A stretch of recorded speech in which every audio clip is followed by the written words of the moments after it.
Cartoons, cartoons, cartoons.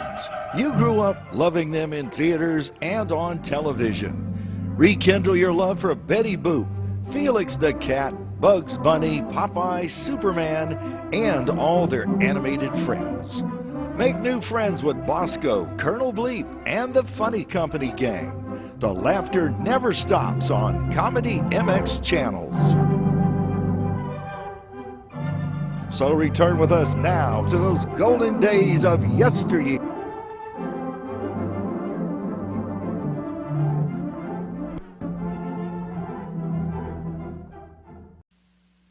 We have a company that you can join for free, and kids in every neighborhood belong.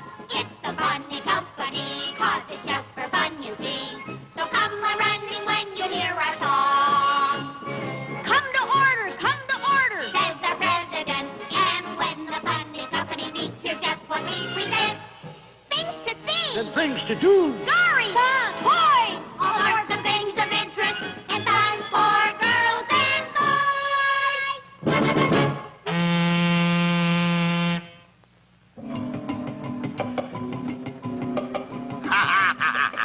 I followed those Funny Company brats all the way here, the Amazon jungle. Ooh, I'm so excited, my stomach is upset.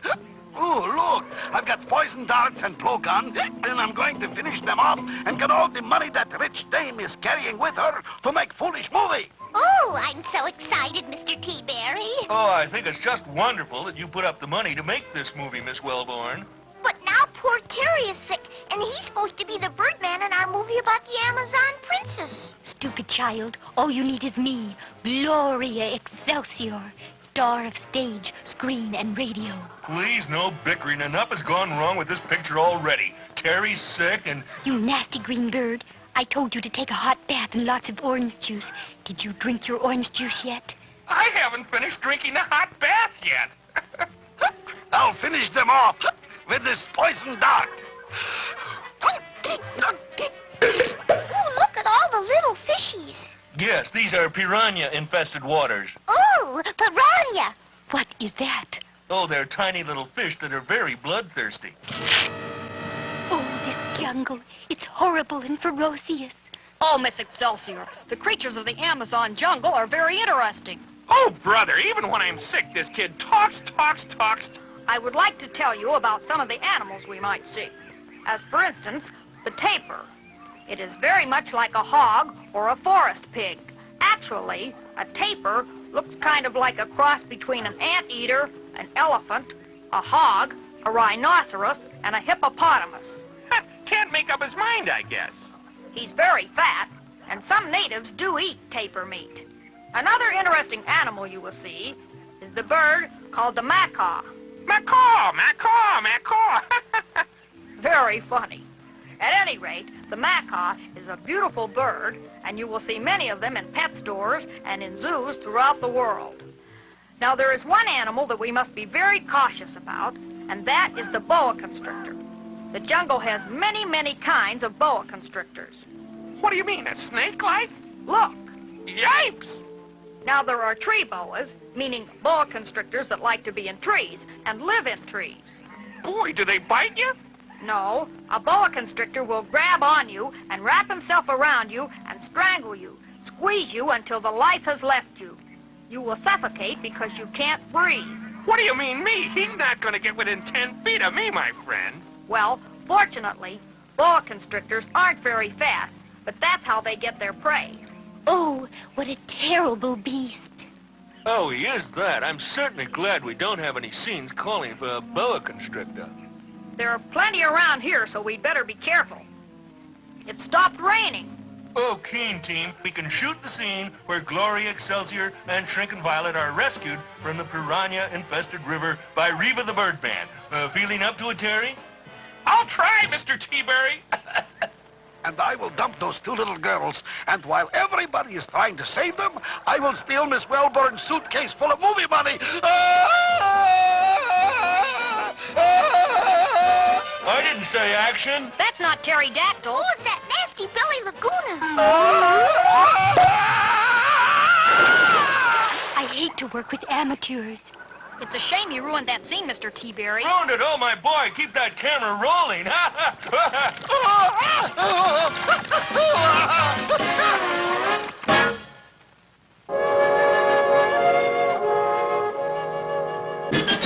now it's time to go. We hope you liked our show. And we'll be back as quick as 1, 2, 3. And when we meet again, we hope you'll be here then. 'Cause now you're in the funny company.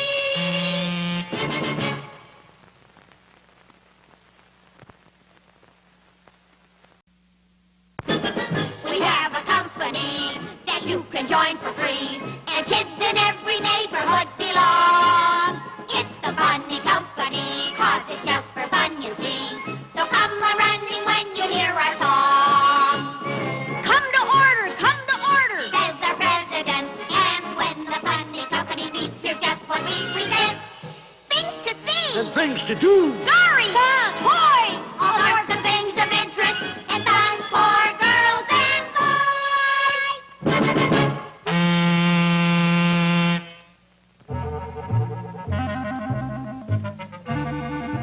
Well, my fine little Miss Shrinking Violet, you are finally captured, and if the forces of evil don't want you, I hold you for ransom till Funny Company pays for you. Oh, I'm so frightened. Ouch. Go ahead and shrink. I just put you in bottle. There. Goodbye till later.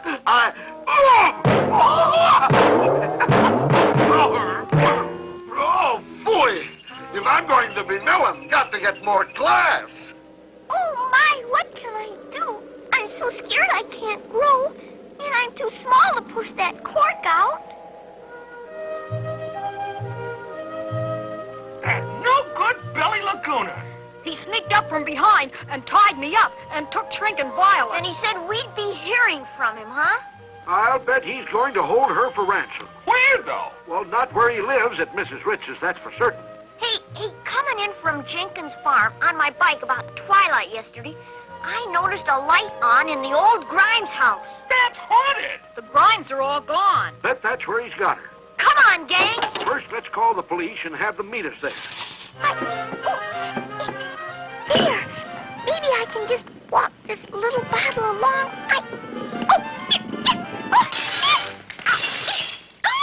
Oh, at least I'm free, but scared. Won't be much further. Yeah, couldn't Violet shrink down and escape? Oh, I'd be afraid. Little like that. The bugs and snakes and rats. She might get in worse trouble. Yeah, oh, yeah, spiders and ants? And if she ever fell in an ant-lion's trap, that would be the end of her. Why, what do you mean? What's an antlion, for gosh sakes? It's the larval form of a certain kind of insect. Sometimes they call it the doodle bug. A doodle bug? That's funny. Well, this larva goes down into loose earth or sand, or sandy ground, and he buries himself. He likes it best living out this stage of his life, the larval stage, in this underground home. But he's hungry, so he builds a trap. He makes a funnel-shaped hole in the ground above him. Hey, how about that? He's pretty smart, and boy, is he a hard worker. Right. Again and again and again, he sort of combs the side of the hole above him until he has a nice funnel-shaped hole that goes right down to him. Well, so Mr. Ant comes walking along, and if he stays clear of the funnel, he'll be all right. But if he starts to slip on the edge of that funnel, well, the more he struggles, the more sandy soil gives way, and it's just like a slide, and down he goes into that ant-lion's waiting jaws. That poor old ant. Well, that's just how the ant-lion lives and traps his food. Gee, how about that? Then he starts all over again, smoothing out the sides of the same hole. Or maybe he'll move for one reason or another to another hole and start building the trap all over again. And there are plenty of ants to keep him supplied with victims and dinners, and he has a good appetite. Boy, you can say that again, but it sure helps keep the ant population down. Hey, what's that on the porch? Yeah, lavender colored. It's Violet. Oh, mercy, I'm safe. And here come the police. We found her, Sergeant Turnkey. And we found this no good. Move! Off to jail. See, already I got class. Got chauffeur driving me around. Move! Please, I'd rather do that myself. Oh, I'm so stupid. Oh, I'll never learn. Oh, I hit too hard.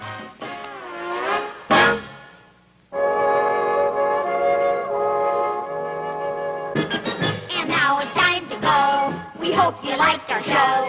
And we'll be back as quick as 1, 2, 3. And when we meet again, we hope you'll be here then. 'Cause now you're in the funny company.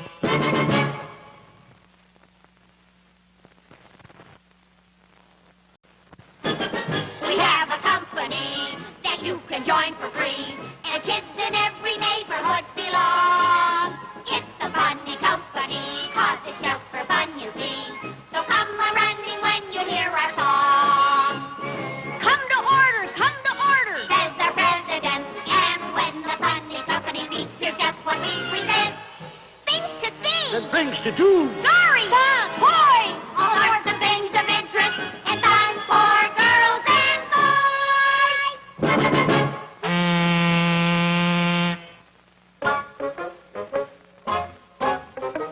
Hey, everybody. The Funny Company's got a job delivering eggs from Mrs. Hawkins' farm. So I guess we'll have to buy some egg baskets. Gee, Buzzer, we can't buy any baskets. Our treasury's too low. Maybe we could weave our own. How do you weave an egg? Not eggs, baskets. Gosh, no money, no baskets. No baskets, no money. Him say, you don't need wampum. Indian people make own baskets. How? How? Terry means how, not how. How do they make baskets? This I got to see. It looks complicated. How long does it take to make one? Only 1/50th of a second. To make a perfect basket? No, to make a perfect picture. Thank you, Jasper. You're so helpful. Well, if you'd really like to know, it's quite interesting. Uh-oh, here we go again. Polly, you should know better than to get Jasper started. The Indian women of Arizona are quite adept at basket making. First, they get branches or long whips of certain kinds of shrubs, bushes, or trees. They could use willow. Then, after the leaves and twigs have been stripped from the main whip, they split the whip into 2 or 3 parts. It's not quite like peeling a banana, although it looks as easy. They don't use the bark, they use the whole fiber. Oh, it's like wicker or rattan. Rattan? Wicker and rattan and cane are all vegetable fiber materials used in making baskets and chair seats and all kinds of things. Oh, you're pretty smart at that kind of stuff yourself, Buzzer. Geez, thanks, Terry. And so, these Indian women weave the baskets, forming the base first and building up the sides next. They weave in darker strips that they've dyed with color, and that way they make their pretty Indian designs. You know, Jasper, it is interesting. I told you so. You all give me a hard time once in a while. Okay, JP, no sermons. Well, anyhow, that's how you weave baskets. And I've heard that some baskets can be woven so tightly that they can be used to carry water. Yeah, and woven so round you can play with them. Play with them? Sure, you've heard of basketball, haven't you? Oh, Terry! You know, those baskets are really keen. Gee, with our own handmade baskets, now everything we earn from delivering eggs will be profit. No overhead. Except me, I'm overhead. Gonna steal Funny Company's baskets and corner the basket market. Pretty soon Easter bunnies won't have Easter baskets. Families won't have picnic baskets. Kids won't have basketballs. Then everyone will have to buy Belly's baskets. Hey, look who just dropped in. It's that little old basket stealer, me. Anybody that would steal from kids is a rotten egg. Not only am I rotten, but I'm a hard-boiled egg, too. Oh, no, you don't. Fire! Shell the enemy, everybody!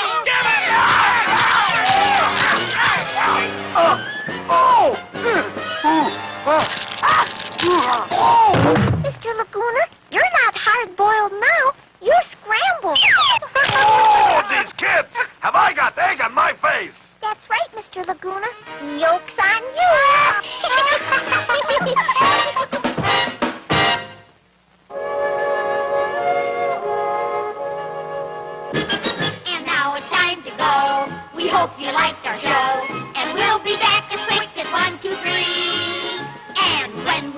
again, we hope you'll be here then. 'Cause now you're in the funny company. We have a company that you can join for free, and kids in every neighborhood belong. It's the funny company, 'cause it's just for fun, you see. So come a-running when you hear our song. Come to order, Says the president, and when the funny company meets, here's just what we present. Things to see, And things to do. stories, toys, all sorts of things of interest, and fun for girls and boys.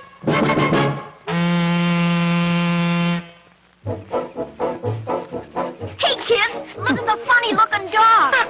Look at his nose. If it scrapes the ground anymore, he's gonna wear it off. What's this? Something I've always needed. Someone to smell for me. I'll train him to sniff and locate money. Somebody else's. Here, doggy. Nice, doggy. There, that's what money smells like. Hey, you miserable mutt. That's $100. Come back here. Serves Billy right. Yeah, I'll bet he's teaching that dog to steal. Gee, could that dog really smell money? Dogs have a very keen sense of smell, especially hound dogs, and the Basset is one of the breeds of hound dogs. When he's first born, the Basset is one of the cutest little dogs you've ever seen.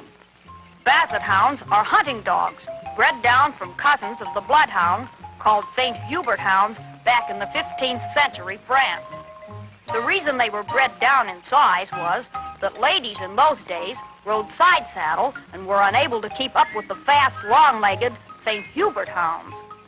The word Basset comes from the French bas, meaning low, and terre, to the ground. Basset, Basset.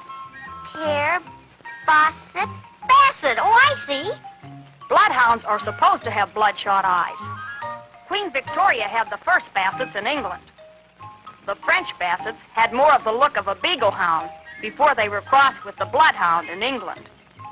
Shakespeare describes the Basset hounds in Midsummer Night's Dream. George Washington had the first pair of Bassets in the United States, which were given to him by the Marquis de Lafayette. Lafayette, we are here.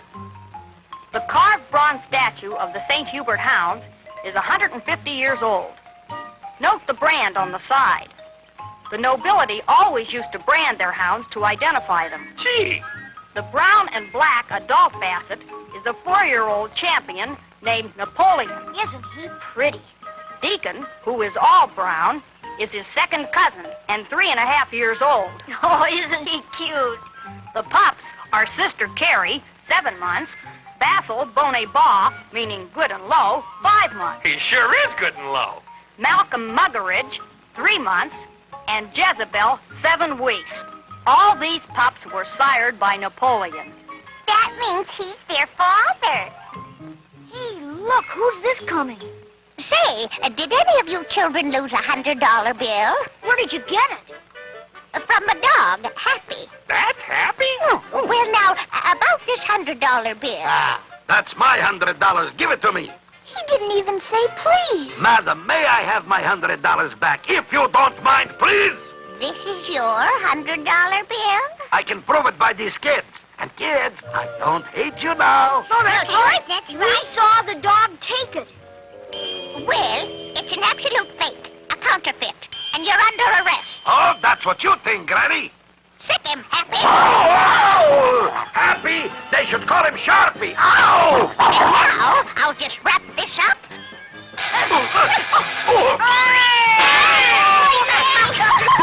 Hey, where did you learn that judo? It's from years with the Treasury Department, Sonny. I started with Alexander Hamilton. Oh, my goodness. What's the matter? What are you doing? I'm putting on my skates. I'm already 10 minutes late for my surfboard lesson. Hi-ho, silver wheels, and away!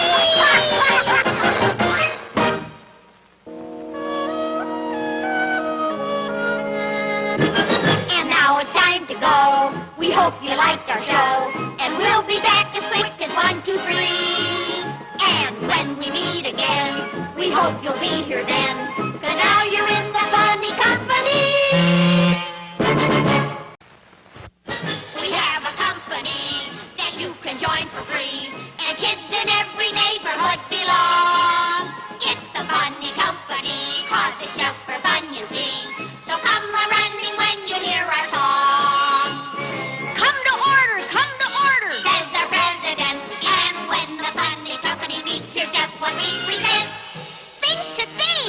to do. Stories, toys, all sorts of things of interest and fun for girls and boys.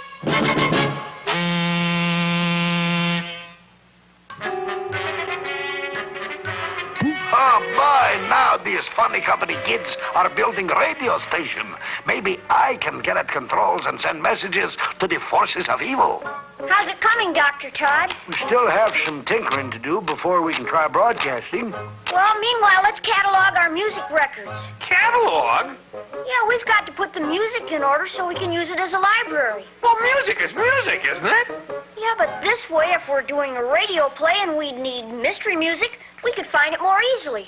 Here's one. It's called Movie Chase. Well, sounds like an old comedy with the Keystone Cops. Terry, that's your cue. I'll make the lights flicker like the movies used to. Just think, with our radio station, we can tell the whole world how much fun we have. Huh. This radio station will be lucky if we're heard in the next block. Maybe we could use Telstar. Telstar? What's that? Oh, it's a wonderful thing that's happened to link the world together in even better communication.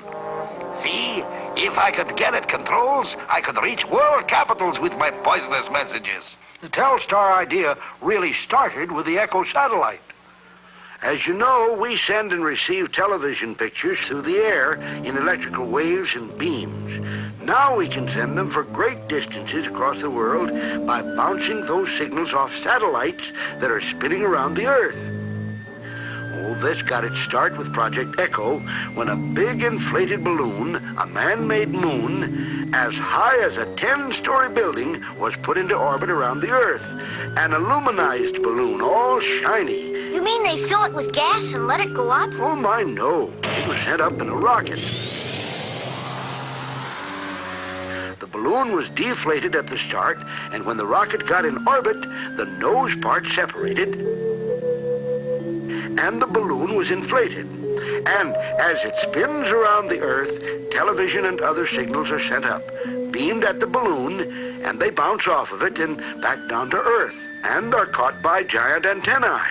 But you can only do that at certain times in Echo's orbiting cycle. You mean only when it was at a spot between the sending and receiving points where the signal could be bounced? Well, that's right.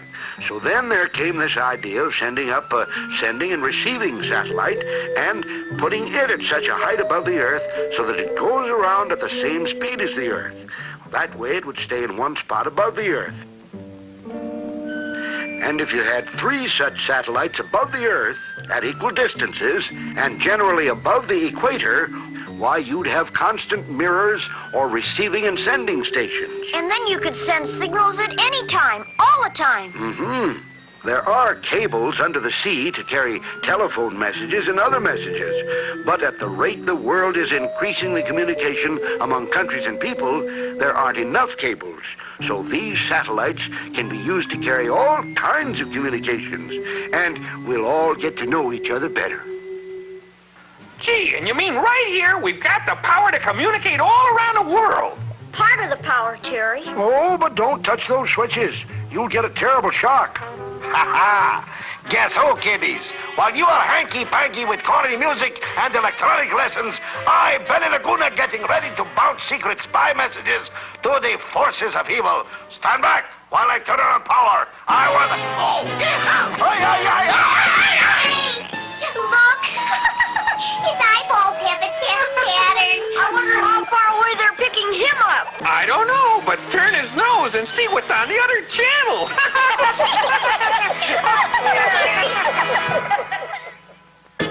And now it's time to go. We hope you liked our show. And we'll be back as quick as 1, 2, 3. And when we meet again, we hope you'll be here then.